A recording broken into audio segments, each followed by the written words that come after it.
Mēs šodien turpināsim rubriku Esi zinoša, esi droša. Un mēs parunāsim par to, kā uzvesties uz ūdens. Sākās vasaras sezona. Mēs gribētu zināt, kā jāuzvedas uz ūdens.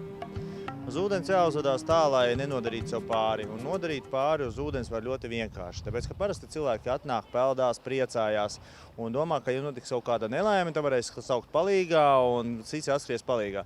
Patiesība sakot, tikko ūdenī notiek nelaime, ir pavisam klusa un cilvēks pazūd. Tāpēc arī, ja mēs runājam par drošu peldēšanos, tad pirmkārt, tādā vecumā maziem bērniem būtu jānāk tomēr ar vecākiem kopā. Kā var saprast, kā cilvēks slīkst? Diemžēl ir tā, ka filmās visi redzējuši, ka cilvēks, kas sāk slīgt, viņš izbāž rokas galvā ārā no ūdens un kliedz palīgā. Patiesībā sakot, tā nenotiek. Parasti tā, cilvēks peld un redzam, ka viņš sāk arvien grūtāk un pēkšņi pazūd.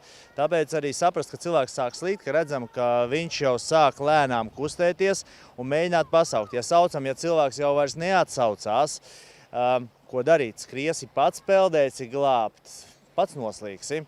Vienīgais, ko var mēģināt darīt, ja mēs meklējam krastā, tad šobrīd arī krastmalā, varbūt iedot, parādīšu, ar ko var peldēt. Redz, kur lieliski 2 peldlīdzekļi. Ja? 5 minūtēs mēs atradām krastmalā 2 tukšas pudeles plasmasas. Tās var iedot kādam pieaugušam un ar tām peldot pa priekšu tā kā ar bojām. Tikai tādā veidā, ja tev kaut kas ir peldošs, vai kaut kāds koka gabals, vai kā šī gadījumā ir kaut kādas bojas. Ja nav, tad zvans 112. Telefons 112 ugunsdzēsības dienestam un savienos ar tuvāko glābšanas dienestu. Tās ir 2 lietas, ko var darīt. Kur drīkst peldēt ar uzpūšamiem pūšļiem un viskaut kādiem tādām lietām? Uzpūšamie pūšļi nav pārbaudīti. Uzpūšamie pūšļi var jebkurā gadījumā pārplīst. Un ceļš ir karsts laiks vai arī kaut kāda priekšmeta uzduroties virsū.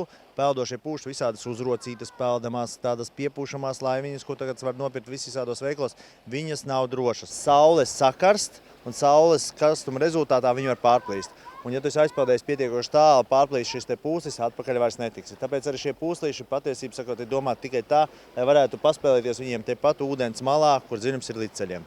Ja nav līdzās vecāki, vai es drīkstu iet ar draugiem kaut kur vai viens pats peldēt?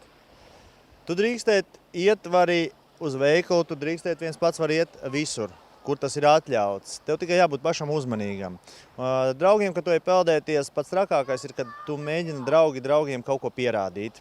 Un ja pat tu dodies ar draugiem peldēties viens pats un pat neesi pateicis vecākiem, tad tik un tā atceries šo te ieteikumu, nepeldēt dziļāk par kaklu. Ja draugi saka, peldam kaut kur pāri, saka, ko tu tur nevari, pasaki, jā, es nevaru, vai es varu kaut kādā citādā veidā pierādīt. Tātad pats galvenais ir neiet dziļāk par kaklu, peldēt iekšā, pat ja labi māki peldēt. Jo nereti tāds teiciens, ka noslīgs tieši tie, kas māk peldēt. Tie, kas nemāk peldēt, tie neslīgst, jo viņi neiet ūdenī. Peldēties ir baigi forši, bet par drošību atbildam mēs paši. Esiet prātīgi uz ūdens. Kristvers Rodrigo Ekstets. Ziņas bērniem.